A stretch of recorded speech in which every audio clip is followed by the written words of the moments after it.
Ladies and gentlemen,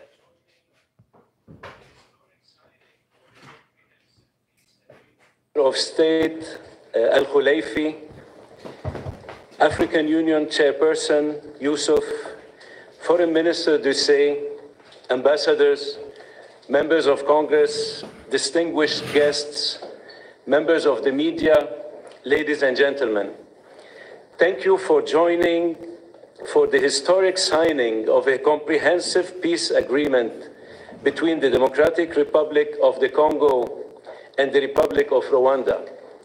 In a moment, Secretary Rubio and the foreign ministers of the DRC and Rwanda will sign an agreement that builds on the Declaration of Principles signed here on April 25th. With their signatures, the peace agreement will enter into force, bringing an end to a 30-year conflict and setting both countries and their people on a path towards peace and prosperity.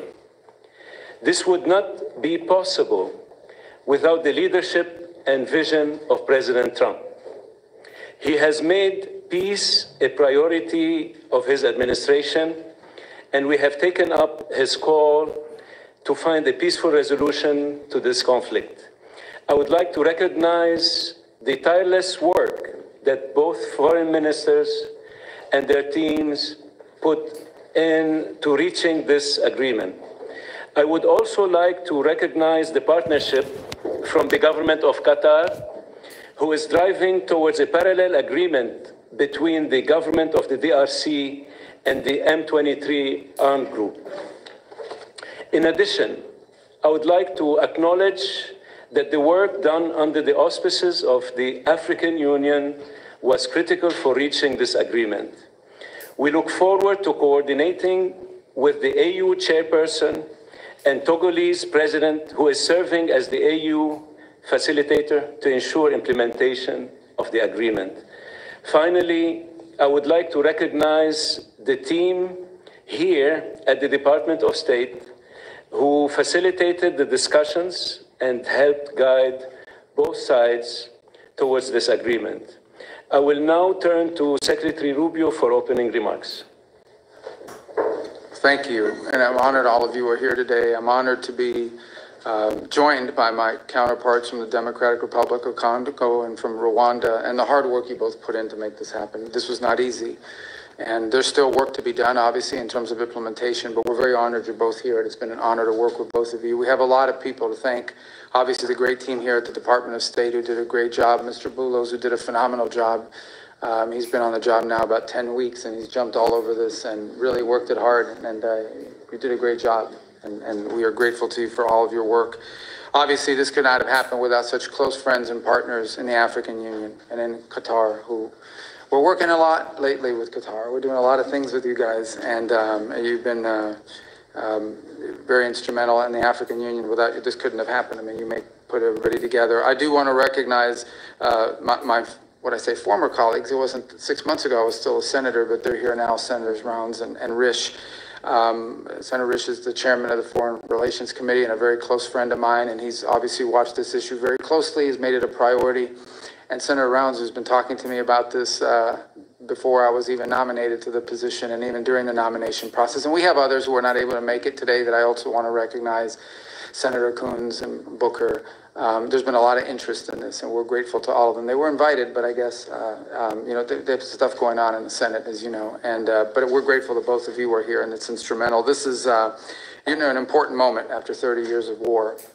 President Trump is a president of peace. He really does want peace. He prioritizes it above all else. We saw his intervention in the conflict between India and Pakistan. We saw his intervention most recently is a few days ago in a very dangerous war, right? A very dangerous war that could have really spiraled out of control, and his intervention made that possible. And there are other places that we want to see this, but we're very excited about this, and we can't wait to have the heads of state, the presidents of the respective countries here in Washington in a few weeks to finalize the complete protocol and agreement. But today is an important step in that direction, and we're grateful to be able to host it here at the Department of State. And just thinking, you know, we think sometimes about peace. It's not just about ending wars. It's about, and it's not just about saving lives. It's about allowing people to live. It's about allowing people to now have dreams and hopes for a better life, for prosperity, for economic opportunity, for a family reunification, for all the things that make life worth living.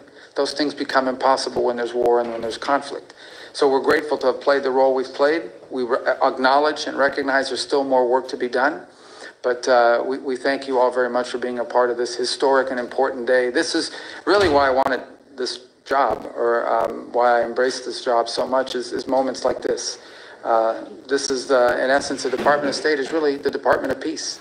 It's designed to bring people together, both in our relations with other countries, but to the extent we can use the stature and the influence of the United States to bring others together. It makes the world a better place. And I honestly believe that when there's peace in the world among friends who may have disagreements and conflict, it does help America. It does help make America stronger and safer and more prosperous. It gives us partners we can do business with.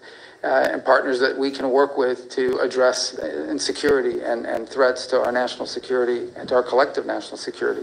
So we are grateful to both of you. I know how hard this was and how much work went into it, and we know there's more work to be done.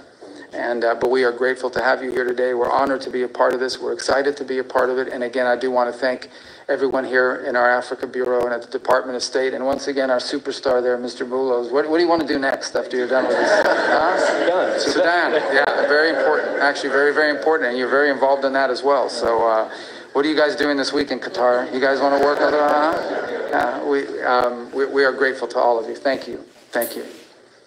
Thank you, Mr. Secretary. I now turn to the Foreign Minister of Rwanda for remarks. Thank you. Secretary of State Marco Rubio, Minister Thérèse Wagner, the Chairperson of the African Union Commission, Mahmoud Yusuf, Minister of State Mohamed Ali Koulaifi of Qatar, my colleague, Minister of Foreign Affairs of Togo, Robert Dussé, Senators, dear colleagues, good afternoon. Let me begin by expressing our sincere appreciation to President Donald Trump for his personal engagement in facilitating this historic agreement. We also extend our gratitude to the Secretary of State, Marco Rubio, Special Advisor Masad Boulos, and the entire State Department team. Your dedication has been indispensable.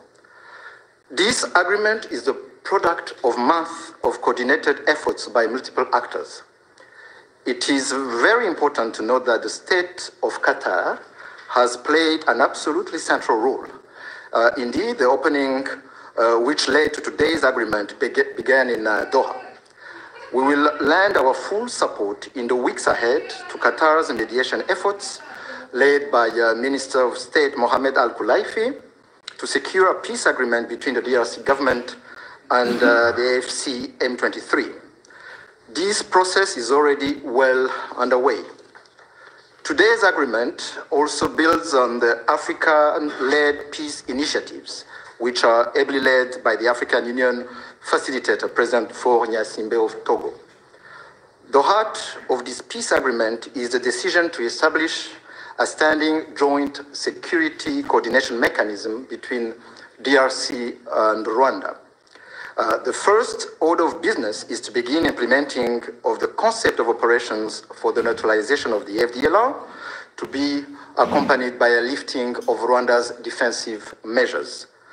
This is grounded in the commitment made here for an irreversible and verifiable end to state support for FDLR and associated militias.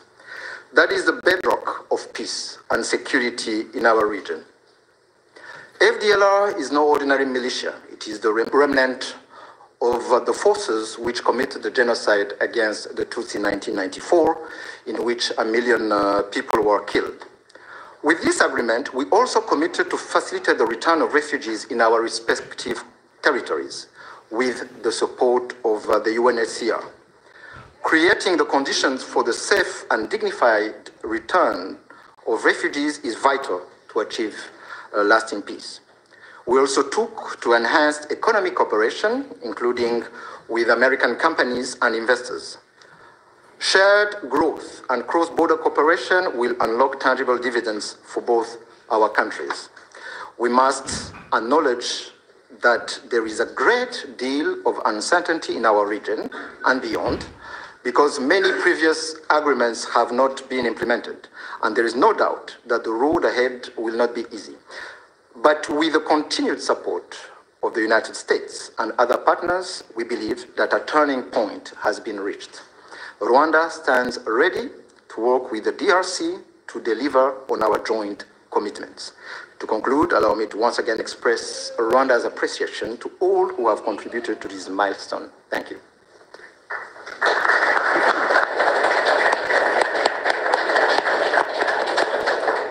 Thank you, Mr. Minister. I now turn to the Foreign Minister of the Democratic Republic of the Congo. Mr. Secretary of State, the Honorable Senator Marco Rubio, Dr. Massad Boulos, Senior Advisor for African Affairs, His Excellency Mr. Mahmoud Ali Youssouf, Chairperson of the African Union Commission, His Excellency Mr. Olivier Nduhungirehe, Minister of Foreign Affairs of the Republic of Rwanda, His Excellency Dr. Mohamed bin Abdulaziz Khulaifi, Minister of State at the Ministry of Foreign Affairs of the State of Qatar, His Excellency Mr. Robert Dussé, Minister of Foreign Affairs of the Republic of Togo, Senators, Excellencies, distinguished guests, and to all Congolese citizens following this movement, wherever you may be. 2 months ago in this very room, we signed a declaration of principles, a first tangible step to break with deadlock and chart a path towards peace. Today, that choice takes shape and sustained efforts have come to fruition. With this peace agreement, we open a new chapter, one that calls not only for commitment, but for the courage to see it through. By signing this agreement, we reaffirm a simple truth. Peace is a choice, but also responsibility, to respect international law, to uphold human rights, and to protect the sovereignty of states. Those who have suffered the most are watching. They are expecting this agreement to be respected, and we cannot fail them. This agreement builds on the efforts of many. First and foremost, we want to express our sincere gratitude to His Excellency President Donald J. Trump for his commitment to this peace process. His leadership kept this process focused and goal-oriented, and that from day one. This was further characterized by the quality and resolve of the entire U.S. team, illustrated by the critical support of Senator Rubio and Dr. Boulos. We salute His Excellency President Félix Antoine Tshisekedi Chilombo for choosing the harder path, a peace rooted in principle and in the dignity of our people. We thank President João Lourenço of Angola, facilitator of the Rwanda process, for laying critical foundations. We are also grateful to the State of Qatar and to His Highness the Emir, whose leadership was instrumental in convening the first direct meeting between our two heads of states in March, a courageous step that laid the groundwork for dialogue. Qatar has since facilitated further talks in Doha and remained a principled and steady partner throughout this peace effort. The African Union, through its chairperson and the appointed facilitator, His Excellency Faure Gnassingbé of Togo, have anchored this process in African ownership. Finally, we thank the negotiating team of both the DRC and Rwanda for their perseverance and devotion. This moment has been long in coming. It will not erase the pain, but it can begin to restore what conflict has robbed many women, men, and children of: safety, dignity, and a sense of future. For the Great Lakes region, it offers a rare chance to turn the page, not just with words, but with real change on the ground. Some wounds will heal, but they will never fully disappear.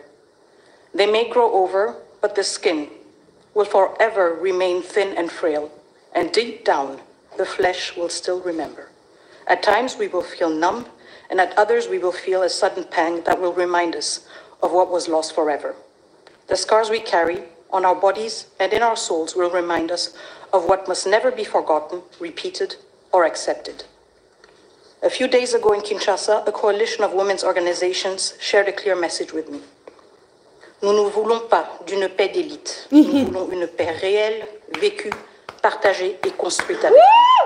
We do not want a peace shaped by elites. We want a peace that is real, lived, shared, and built with us. Hallelujah. For fellow citizens in the East, this agreement was signed with you in mind. It provides for the disengagement of armed forces, the protection of civilians, the return of displaced persons and of refugees under government authority, and establishes a follow-up mechanism to ensure compliance. These are not just words on paper. They must now be translated into action, justice, accountability, and political will. This peace agreement is the starting point, not the end goal. It must now be followed by disengagement, justice, and the return of displaced families, and the return of refugees, both to the DRC and Rwanda.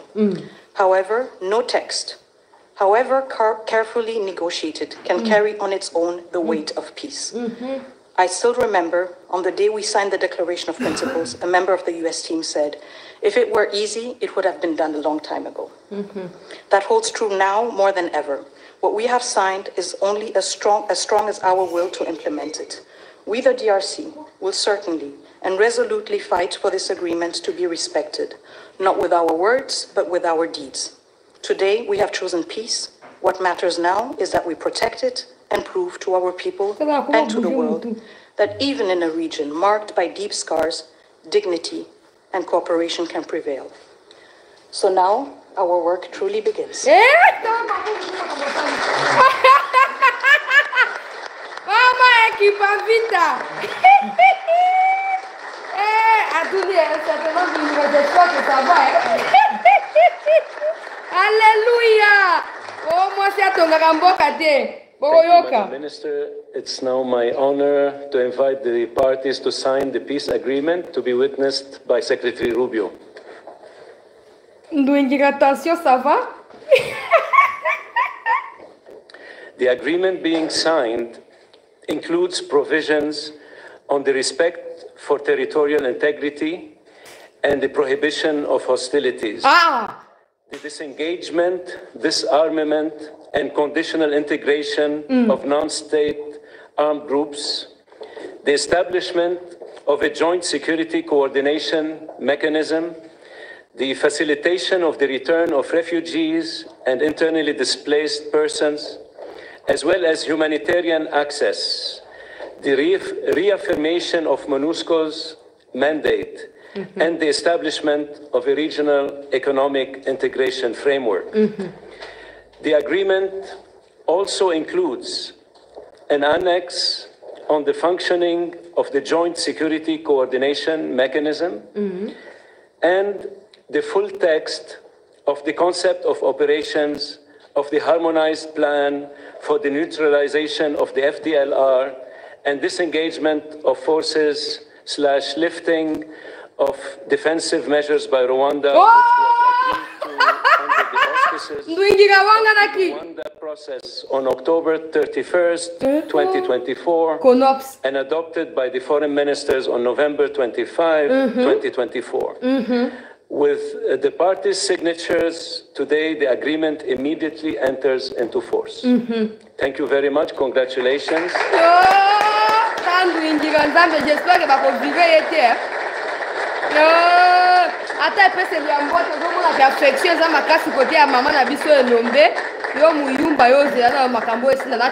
This concludes the proceedings. Ce n'est pas Ali. Wame Soper Ali. Kindly stay seated while the parties depart. Yes, please.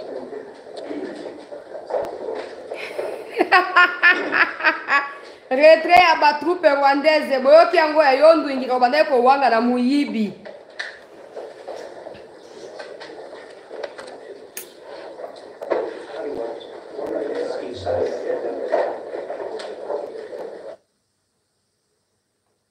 Onga kone inanga na kutambwa na Kishasa wana le 23 mars tufi bimawa tolia na mubesu kizengisien bimawa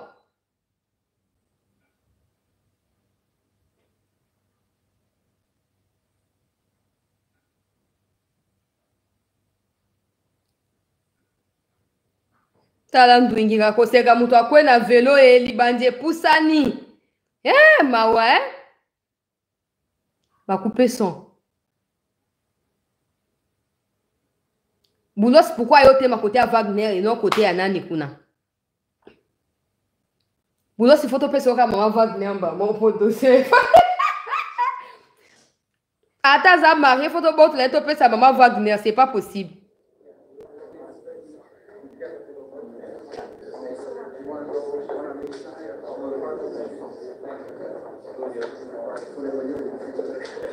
Nduingira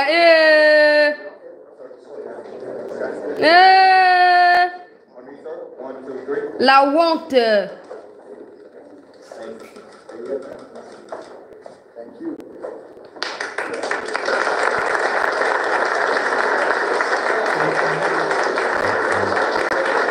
Azo encourager beaucoup de attention te soki ba virer obenga ngai na kozong sa na kobenga Kagame po osali mosala mabe